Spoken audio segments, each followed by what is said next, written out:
Hi there, and welcome to PT26Nuts review of the Century Sterling Sporter. This is basically a semi-auto copy of the British Sterling submachine gun.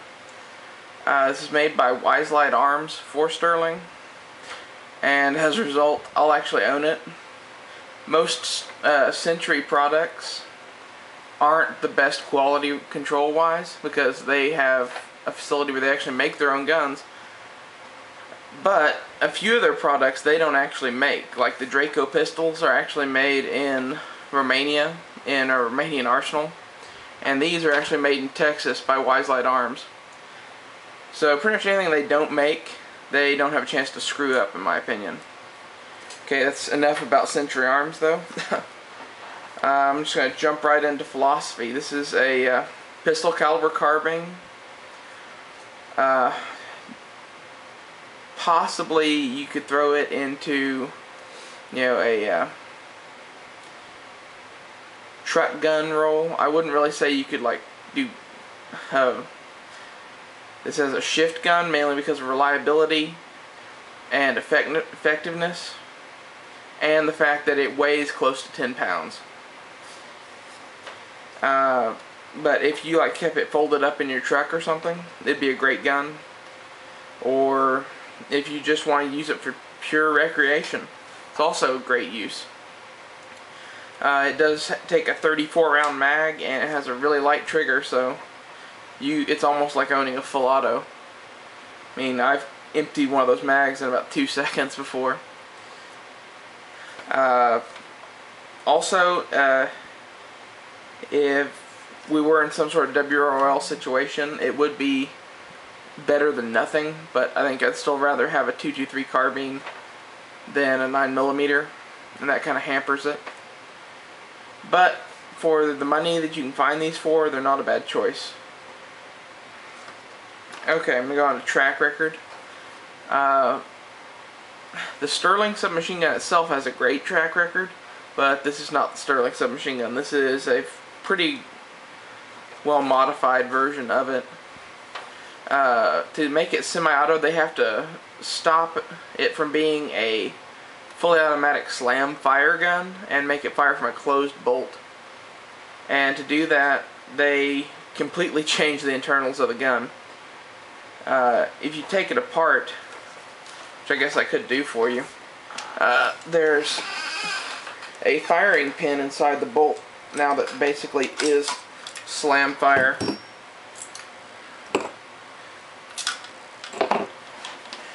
And every time you pull the trigger, it lets this firing pin go.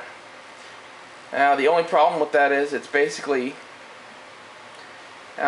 driving this firing pin into another block of steel if you dry fire it.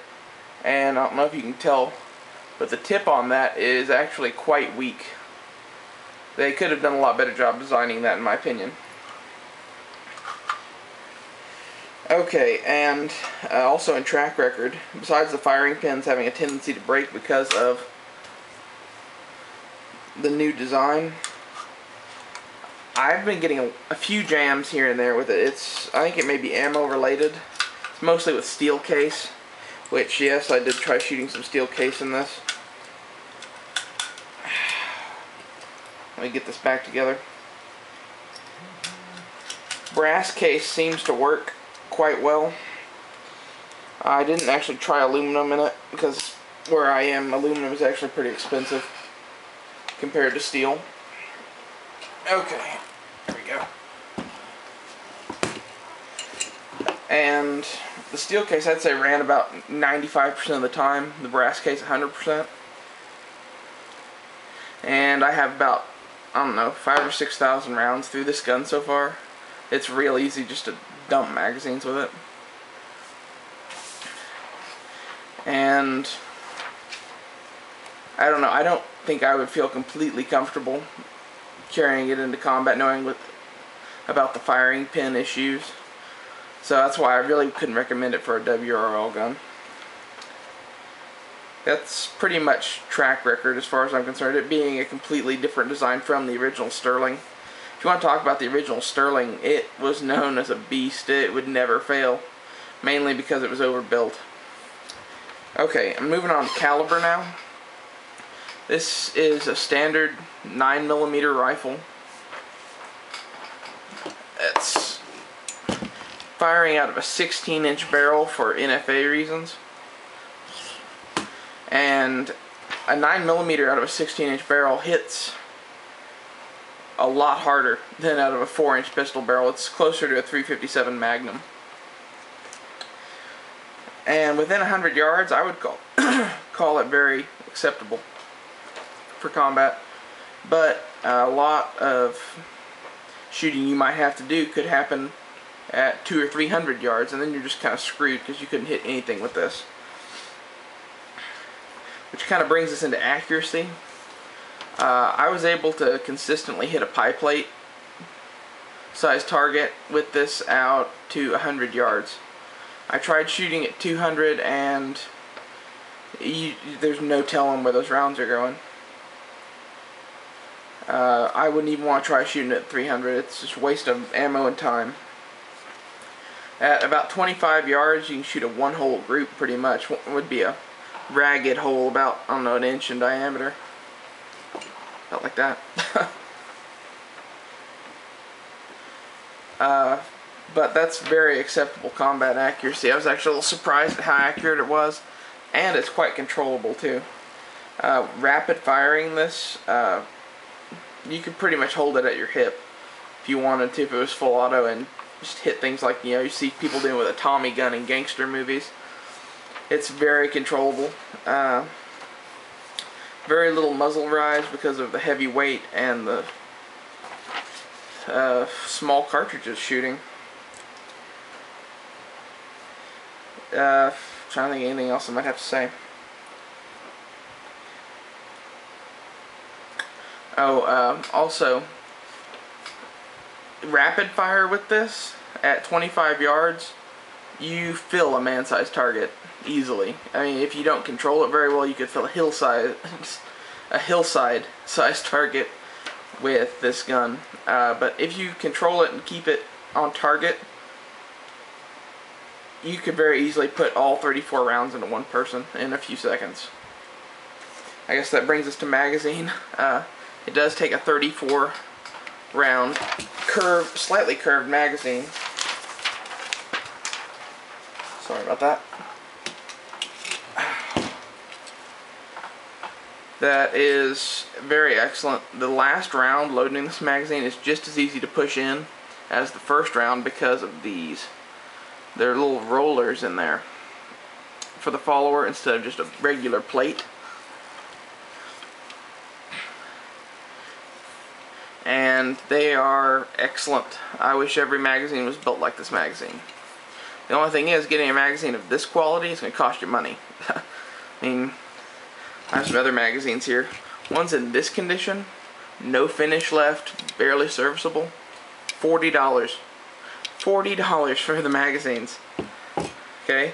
They come with a magazine like this. This is a refinished one of those ones that I think Century or maybe Wise Light does these.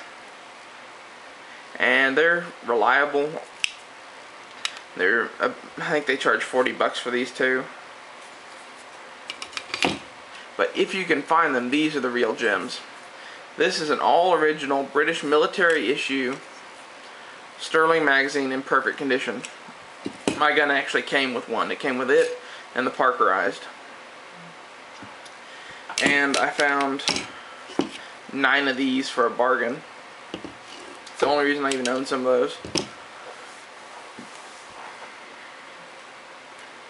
But I'd have to say the magazine is excellent, but to get an excellent magazine you're going to have to pay a fortune for it. And it doesn't really seem like it's worth it to pay, I don't know, $60 or more to get a good magazine for one of these when you can get a PMag for an AR-15 for, I don't know, $15. That's just my opinion, I guess. That's one of the real drawbacks on this, is finding good magazines. And don't get me wrong, these $40 ones are completely workable. I've had no failures with them. It's just they look like crap and kind of feel like crap. This art is nice. Okay, now we're moving on to size and weight. Size, if you SBR this, it is a very, very small gun. But in its current configuration, it's just about the same size as an AK with a folding stock. Yet again, for NFA reasons. But the way it comes originally, it doesn't have this on there. I'll talk about that later. It has this on it. So if you do decide to short barrel rifle it, you can have the barrel cut and recrowned and just keep this on there, and you'd be good to go. But weight on this is like 10 or 11 pounds, which is a lot for a 9mm carbine. I mean, the sub 2000 is like 3.5, 4 pounds, and you can get mags that are almost the same capacity for it. So if you're really thinking about using it for something serious, I don't think this should be your first consideration. It's just way too heavy. Ergonomics are actually surprisingly good on this gun. The hand grip is very ergonomic, and when the stock is folded, this makes a little forward hand grip. When you unfold the stock, then it is kind of a pain to unfold. I'll do it here for you though.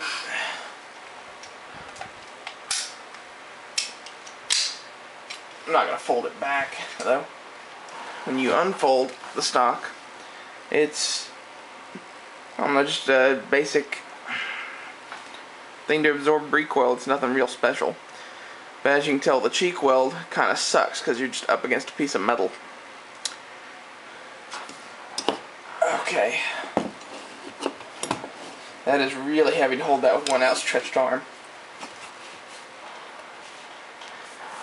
So, ergonomics on the hand grip, pretty good. On the stock, not so much. And I'd say it takes a serious hit in ergonomics because the stock is very difficult to unfold. And when I say very difficult, I mean it's a three-handed affair. I mean, I just did it very quickly there, but if you've never done it before, you could be, I don't know, 10 minutes trying to figure out how to do it. To fold the stock, you press this little lever in right there and fold that back down like I had it before, and then use, sorry, I don't know if you can see that or not, there's a locking mechanism there. You push that down and it allows this cap to lift up, and this folds up.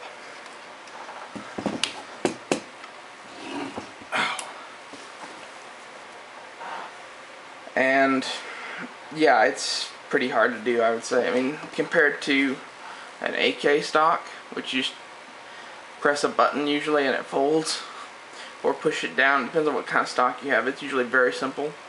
I don't know, I think I'd rather have an AK for the size of this non-SBR'd. Okay, and materials used. The reason this gun is so heavy is because it is made completely of solid steel. Every part on this gun is steel except for the pistol grip here is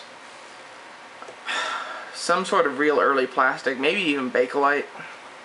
I don't know, it's might even be a real early Zytel or something. Not real sure what it is. Oh, I forgot one thing. In ergonomics, the safety is real easy to access. It's right there where my thumb is. Like, forward is fire, back is safe. Let's see. There's not really much to say on materials except steel. That's just all it is. Durability and reliability. Because it is completely made of steel, it is very durable. However, like I said, reliability on the firing pin is not that good. I mean, it could break at any time pretty much. I wouldn't trust my life to it. Variations. They do actually make one of these now that has this stuff here all the way out to the end of the barrel. So it is completely shrouded from the factory. If you're not going to SBR it, that is actually the one I would get. I wouldn't mess around with this thing. Okay, accessories. You may have already noticed a couple of them. First off, this is a standard British issue sling for a Sten or a Sterling. It just hooks in through the little holes up there. They're the holes in the heat guard. There's no special holes. You just hook them in any of these. And on the back, there is a loop that this goes through. And I would say the sling is actually pretty excellent, considering that's the only one you can get that's going to fit it. It's very nice. Now you may have also noticed this thing that looks like a suppressor on the end of the gun. The reason that's there is because without it, you have, let me take it off real quick, you have a good 6 or 7 inches of barrel sticking out. See if I can do this pretty quickly. And with all that barrel sticking out, it really just looks stupid, I think. And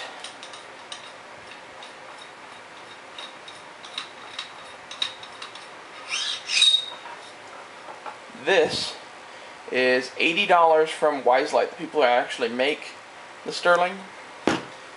And it keeps it from looking like this. There's this little nut that goes on here too, but that doesn't really affect it that much. You still end up with all of that barrel sticking out the end of your gun. Let me set this up here. And this just fixes the problem until you have a chance to cut it off and do the paperwork. Which, if you're interested in it, it's actually a $200 tax stamp to get anything SBR'd. You could go to a Class 3 dealer, I think, and actually get the paperwork done. I don't know, I haven't looked into that entirely. I think you actually have to have a Class 2 manufacturer do the cutting of the barrel. You may be able to do that yourself. I think there's a Form 1. I'm not entirely sure on that, so I'm not going to talk that much about it.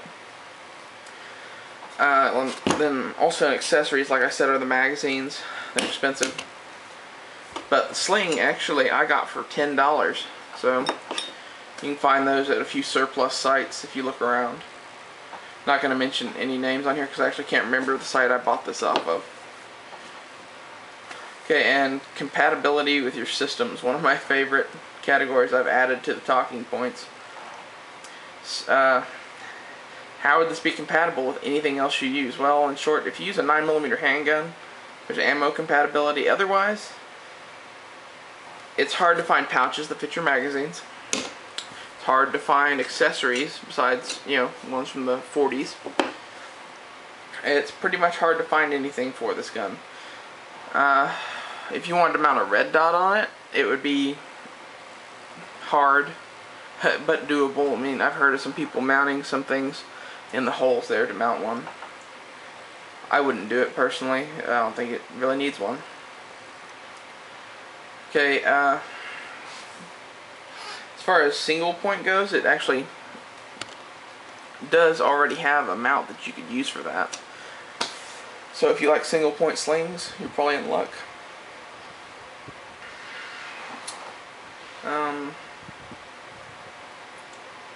Really, it's just kind of an outdated weapon, and it's more of a collectible than anything. If you want to SBR it, then it would be a lot better for a lot of things because it would be very compact. Another good reason to own this is because this is actually the exact gun that they made the Stormtrooper blaster out of in Star Wars. I've known a lot of people who collect them just for that reason. Some of them even convert them into that, like get them SBR'd and put on some crap on them to make them look like it. I think it's kind of stupid to do that to it. If you want to own it just because that is what it was, that is a perfectly legitimate reason to own any firearm. Sorry. Like that Mauser C96 you see in the background. Han Solo's gun. Okay, down to value. I've seen prices on these vary a lot. And it really depends on what you have on them. I mean, as mine sits right here, with all the magazines and stuff and the accessories, I wouldn't take less than $800 for this. But you can buy just the base gun itself with one magazine for like $425, $450. Okay, I have $100 in accessories and $400 in magazines for mine. So, you know, it doesn't make any sense why I would try to sell it for exactly what it's worth, you know. So if you add accessories, it is going to be worth more in the long run. But right now you can pick these up just bare bones really cheap. It's really $425 for one of those is a great deal. If I saw another one at that price, I'd probably grab it. I paid $435 tax included for mine without all the stuff for it. The ones with the longer shroud are actually bringing more of a premium. And there are people out at gun shows and things who will buy these for $4.25, buy a couple of extra mags, and put them out on their table for $650 or $700, just because they are hard to get a hold of. So if you really want one, and that may be the only way to get one, is to pay $650 or $700 for it. In short, it's a pretty good little gun. I'm not sure if I'm actually going to keep it, mainly because it does weigh 10 or 11 pounds.